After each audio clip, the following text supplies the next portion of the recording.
Bonjour Joël. Bonjour. Vous êtes un expert des nanobiotechnologies. Est-ce que vous pouvez nous redonner la définition? C'est un mariage. C'est le mariage des nanotechnologies et des biotechnologies.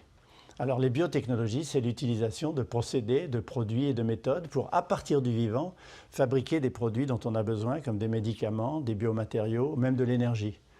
Les nanotechnologies, c'est la manipulation de la matière à l'échelle de la molécule. Alors il faut comprendre à quel niveau on se situe. Et pour ça, je vais vous donner un exemple simple. Imaginez qu'on me grandisse 1 million de fois. 1 million de fois. Je mesure 1,80 m. Je vais donc mesurer 1800 km. C'est-à-dire que j'aurai les pieds à Paris et la tête vers Tunis. Okay. Eh bien, un nanomètre mesurerait 1 millimètre pour une personne qui mesure 1800 km.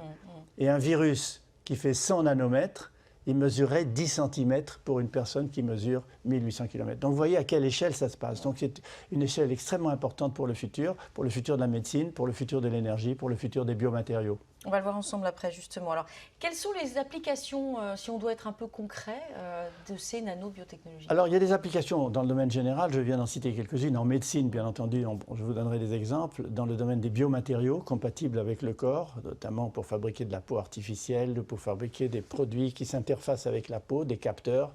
Mais aussi dans le domaine de l'énergie, parce qu'avec les nanobiotechnologies, on peut travailler à l'échelle de la molécule pour fabriquer des substances en préservant l'environnement.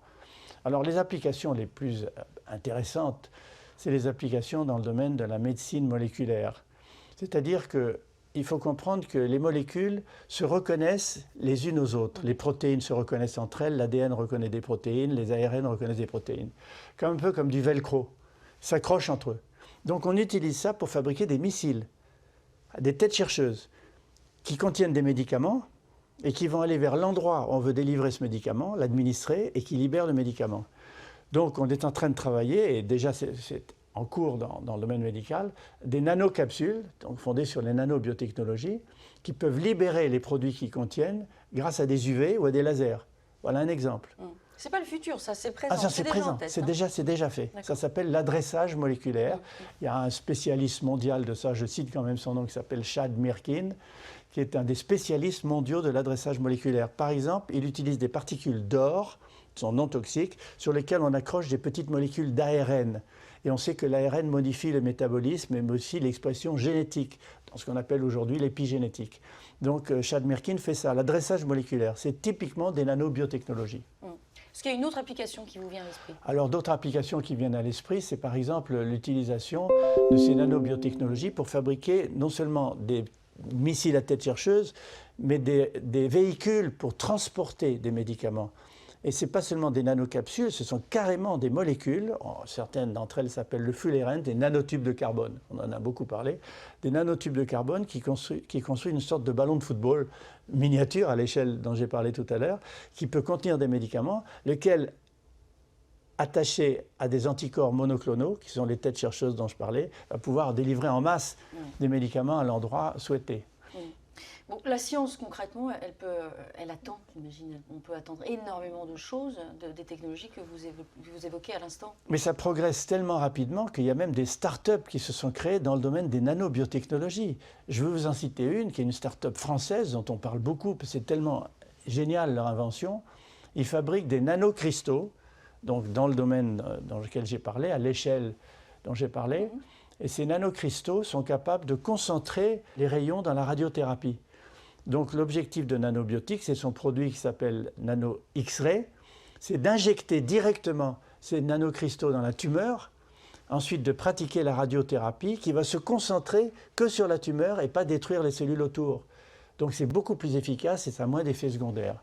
Donc vous imaginez un peu les retombées de ces entreprises de nanobiotics. Alors il y a un autre exemple qui nous concerne tous directement, c'est la croissance osseuse.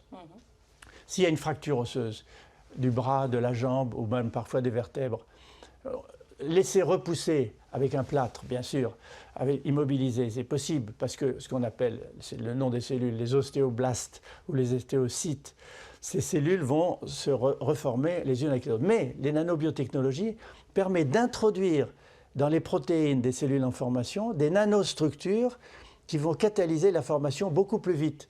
Donc en orthopédie, les nanobiotechnologies ont un avenir très important. On parlait des startups là, vous l'évoquiez Joël.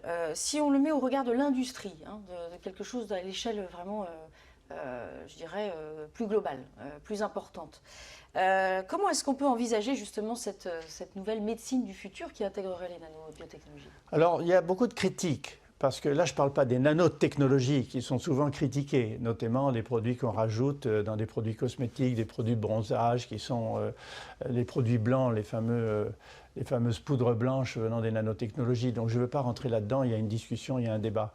Je parle des nanobiotechnologies. Donc des entreprises mondiales se concentrent sur des sujets qui pourraient être liés à la robotique. C'est un autre mariage. C'est les nanobiotechnologies plus la nanorobotique. C'est-à-dire que des entreprises lancent la possibilité, ça a été annoncé très récemment, de fabriquer des nanorobots capables de rentrer à l'intérieur du corps, des nanobiorobots.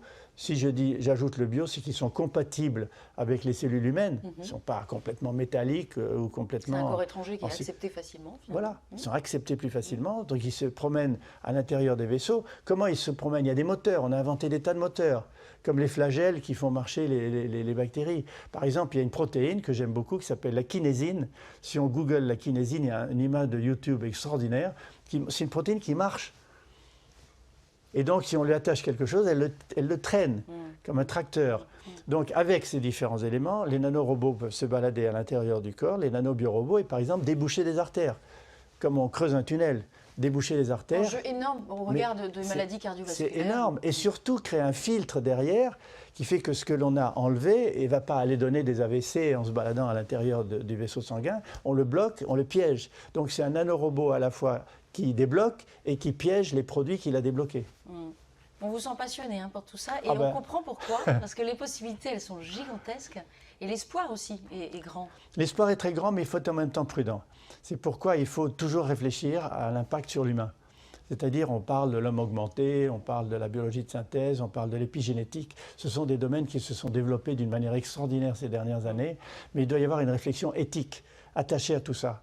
Et donc, les entreprises doivent être sous la pression, mais la pression constructive, des citoyens informés. Le but de ce que nous faisons, c'est d'informer les gens de ce qui est en train de se passer, de manière à ce que dans les comités d'éthique, des professionnels de l'éthique, et la France est un des pays les plus avancés dans ces domaines des commissions d'éthique, où il y a à la fois des autorités scientifiques, morales, religieuses, spirituelles, philosophiques, réfléchir à est-ce que l'homme ne va pas aller trop loin? Est-ce que l'homme n'est pas en train de réduire tellement les frontières entre le biologique, le numérique, l'électronique et le matériel qu'on risque de ne plus être humain? Donc il faut réfléchir à l'humanité, à l'humanisme et essayer d'éviter d'aller trop loin et de créer des produits qui mettent en jeu notre propre humanité. Joël, est-ce que vous pouvez terminer cette phrase? Pour moi, l'innovation dans les nanotechnologies, c'est... L'innovation dans les nanobiotechnologies, c'est le mariage non seulement des nanotechnologies et des biotechnologies, mais avec le numérique. Parce que le numérique est essentiel pour comprendre ce que l'on fait, avoir des outils pour savoir pour évaluer le déplacement de ces différentes molécules dont j'ai parlé d'adressage moléculaire à l'intérieur du corps. Donc sans la mesure numérique, sans les outils numériques, sans les ordinateurs, sans ce qu'on appelle aujourd'hui le molecular graphics, c'est-à-dire les graphismes moléculaires, et sans l'étude du métabolome, alors le nom est peut-être un peu compliqué, mais le métabolome, la métabolomics, c'est la simulation du fonctionnement moléculaire des cellules vivantes avec l'ordinateur. Et sans l'ordinateur, c'est impossible. Donc tout ça, ça marche ensemble. Merci beaucoup, Joël de René.